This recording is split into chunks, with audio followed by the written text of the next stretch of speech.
He sent somebody through somebody else to try to get in contact with me, telling me enough is enough. Breaking news. Sean Diddy Combs is now allegedly going after his own ex-bodyguard, just for speaking out. And get this, it's not just about bad blood or revenge. This is about witnesses disappearing, jurors backing out, and a trial that keeps getting delayed because people are too scared to testify. What in the world is going on inside that courtroom? Let's break it down. It started with a bang, literally, when Diddy was caught on camera beating Cassie in a hotel hallway like something out of a crime thriller. That tape? Just the tip of the iceberg. Now, as his sex trafficking trial inches closer to opening arguments, things are getting wild. Like Netflix docuseries Wild. They were this close to wrapping up jury selection until one juror sent an email saying, "I can't do it. Too much pressure." Another got booted for lying on their questionnaire. And guess what? They're bringing back 43 jurors Monday just to be safe. Because apparently, even sitting in judgment of Diddy is enough to give someone cold feet. Backhanded exploiting, right? But why would being on a jury for Diddy's trial feel like stepping into a real-life episode of Law and Order? SVU meets True Crime podcast? Why so nervous? Well, here's the thing. Prosecutors say one of their key witnesses vanished without a trace.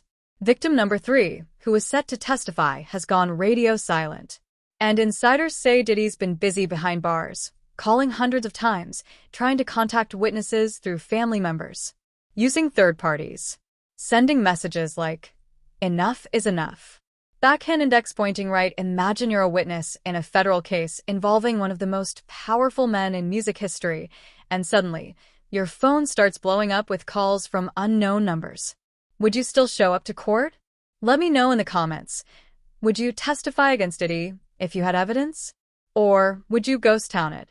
This isn't just intimidation, it's textbook witness tampering.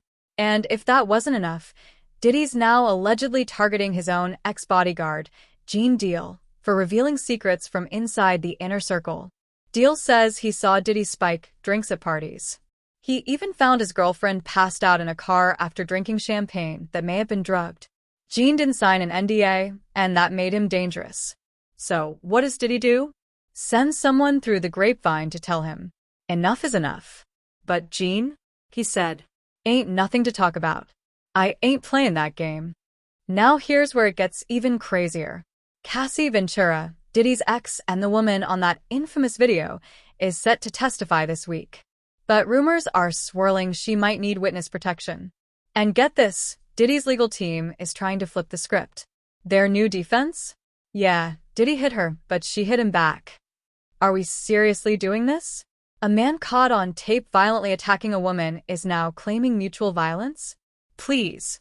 That tape doesn't lie. Backhand index pointing, right? Think about it. How many times have we seen abusers try to shift blame onto their victims? It's a classic move. But in front of a jury? In a federal courtroom? That's bold. Or desperate. Maybe both. Meanwhile, Diddy's lawyers are falling off the wagon faster than you can say conflict of interest. One attorney recently dropped him, citing ethical concerns. Another law firm cut ties after threats from Lady Gaga herself. And now, Diddy's trying to claim he was too high to know right from wrong. Yeah, buddy. That's not a defense. That's a confession. Oh, and remember those leaked calls from jail? Turns out Diddy called some witnesses over 200 times, trying to shut them up or pay them off. He even tried to alter evidence, claiming the Cassie video was doctored. Now, prosecutors are fighting to keep that junk science out of court. Backhand index pointing, right? If you were the judge, would you allow Diddy to use the "I was high" defense? Or should that just count as a confession? Drop your thoughts below. So, where does this leave us? With a trial full of twists, a jury pool on edge, and a defendant who seems willing to do anything to avoid prison time. One thing's for sure, if Diddy goes down, a lot more big names are coming with him. Let's rewind a bit and look at the bigger picture. Back in November 2023, Cassie filed a lawsuit accusing Diddy of years of emotional abuse, sexual assault, and manipulation. The case was settled almost immediately, one day later, to be exact. But here's the kicker. That settlement didn't stop her from testifying. Which means she's not afraid of Diddy anymore. Backhand index pointing right. Why did the case settle so quickly? Was it a PR move? A financial agreement? Or was there a clause that allowed Cassie to speak freely? We may never know, unless someone leaks the contract. You know what else is wild?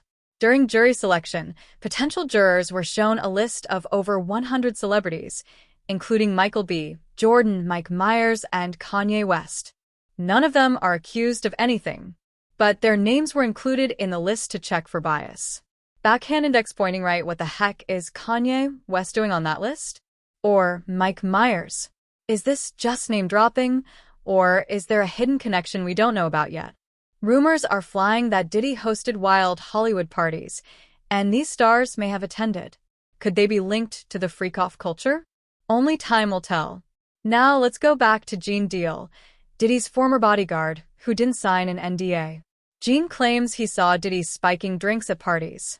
He even found his girlfriend unconscious in a car after drinking champagne that may have been laced with something. That's when Gene realized Diddy wasn't just throwing wild parties.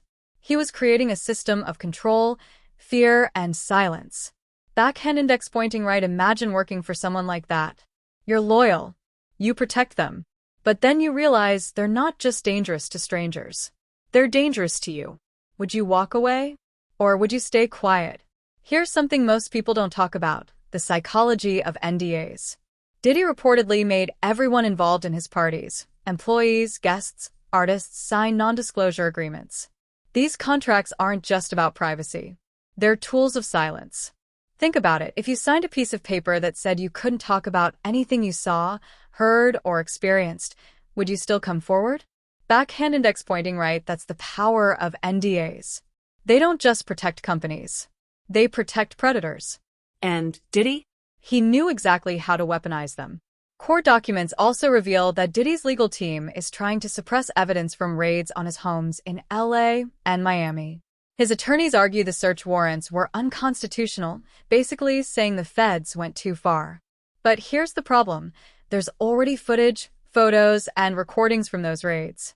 Even if the judge throws out some evidence, the damage is done. The world has already seen what was inside. Backhand index pointing right. What if this trial becomes less about proving guilt and more about exposing a culture of silence and excess in the entertainment industry? Could this be the start of something bigger? Before we wrap up, let's take a moment to reflect. If you were part of Diddy's inner circle, seeing everything unfold, would you have stayed silent for money and fame? Or would you have spoken out, knowing the risks? Backhand index pointing right. Drop your answer below and tag a friend who needs to hear this conversation. What do you think about Diddy's latest moves? Is he desperate or dangerous? Drop your thoughts in the comments below. Don't forget to like, comment, and subscribe for all the latest updates, because trust me, this story is far from over. Hit that bell icon so you never miss another twist in Diddy's downfall. See you in the next one.